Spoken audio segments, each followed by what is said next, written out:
Dice, aquí hay alegría, amor al cuerpo, a la naturaleza, a la humanidad y al espíritu. Bueno, este parágrafo, a mi modo de ver, refleja una espiritualidad en que no se propone rechazar el mundo ni el cuerpo. El cuerpo no debe verse como un obstáculo y pasa a considerarse un instrumento precioso para la experiencia humana. La naturaleza no es algo separado del ser humano, sino el ámbito en el que la vida se desarrolla. La humanidad es reconocida como una comunidad compartida. El amor al espíritu, entendido no como una creencia determinada, sino como una dimensión profunda del ser humano, aquello que busca verdad, libertad, significado y trascendencia. Así que la alegría no surge por negar el significado, el sufrimiento, sino por descubrir una dirección que permite superar. Este Mm, parágrafo rechaza de entrada cualquier camino que pida odiar el cuerpo y el mundo para llegar a lo espiritual. claro. Sí, porque a veces pareciera, ¿no? Que, bueno, también vivimos en una sociedad violenta y pareciera como que para acercarnos a a ese camino espiritual habría que oponerse, ¿no? Al cuerpo, como Exacto. sí, lo he visto como tendencia, como en amigos, en mí también, muchas veces como creyendo ese camino. Y es mucho más, claro, más amable. ¿Tenés como Un algo relato. que ilustre? Sí, un personal o... Bueno, tengo varios, pero bueno, por ejemplo, este es sobre el monje y el jardín. Había un joven buscador que llega a un monasterio esperando encontrar grandes secretos y encuentra a un anciano maestro regando flores y le dice, maestro, he venido a aprender sobre Dios. El anciano siguió regando, dice, estoy escuchando a Dios. Y el que llega al monasterio le dice, pero si solo está regando las plantas. Dice, ¿solo? Dice, mira, el agua alimenta la tierra alimenta las raíces alimentan las flores y las flores alegran a quien pasa. ¿Dónde termina una cosa y dónde empieza otra? El joven permaneció en silencio.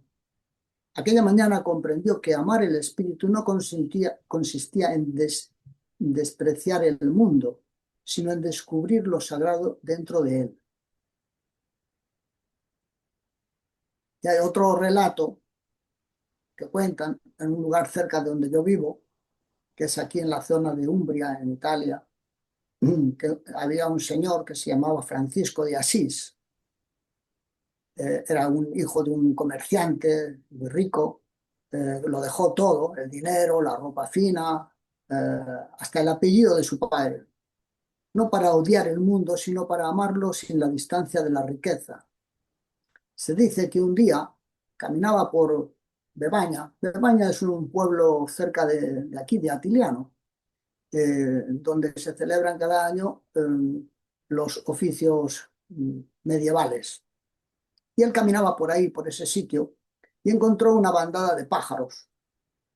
Estaban posados sobre los árboles y los arbustos, y en lugar de seguir de largo, se detuvo y les habló como se habla con alguien que puede escuchar. Y decía, hermanos pájaros, muchos debéis de alabar a vuestro Creador. Él os vistió de plumas y os dio alas para volar.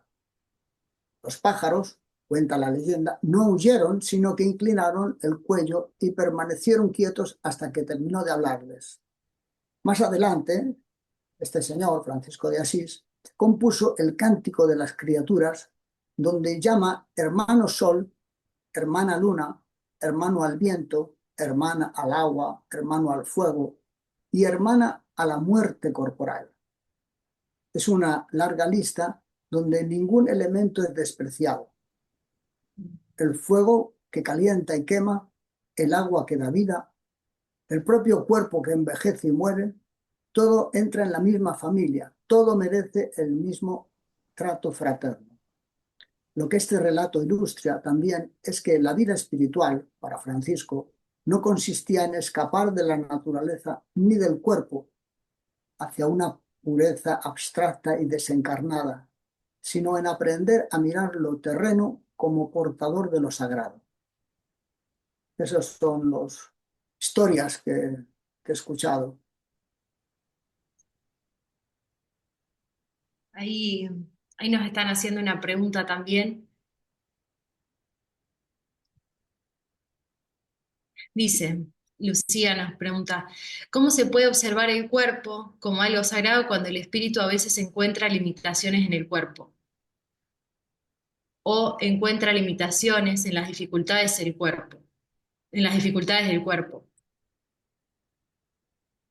Bueno, creo que esta es una pregunta que requiere meditación, porque uno lo hace ese tipo de planteo ante una situación vital muy particular.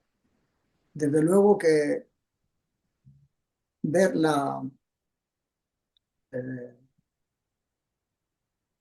el cuerpo como algo sagrado requiere un enfoque diferente. Es decir, en el mensaje de Silo, más adelante, al final del todo en el camino, se menciona aprender a ver lo sagrado en ti y fuera de ti. Es un tema de meditación y requiere una ampliación en el nivel de la conciencia. Requiere una meditación. En la vida mecánica que nosotros solemos tener, es difícil captar eso sagrado alrededor de uno. Vivimos en un mundo bastante desacralizado.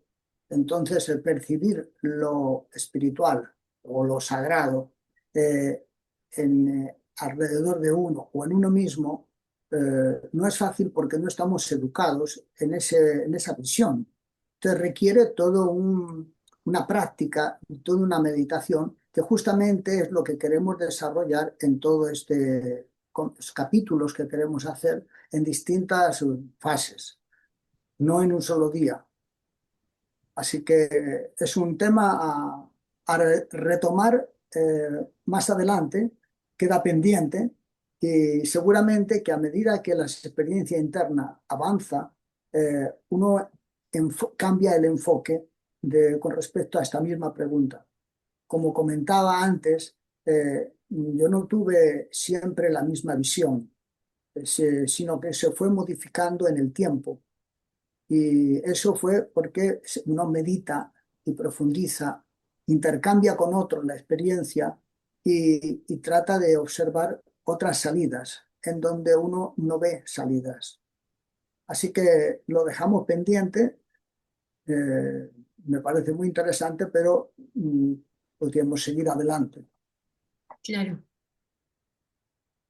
claro, está Hay bueno eso que más. decís, como que es una dirección lo que va planteando, ¿no? Aquí se cuenta, aquí, ¿no? Como va, como que Claro, se va a ir porque profundizando. en todo el libro del mensaje se transita por distintos estados.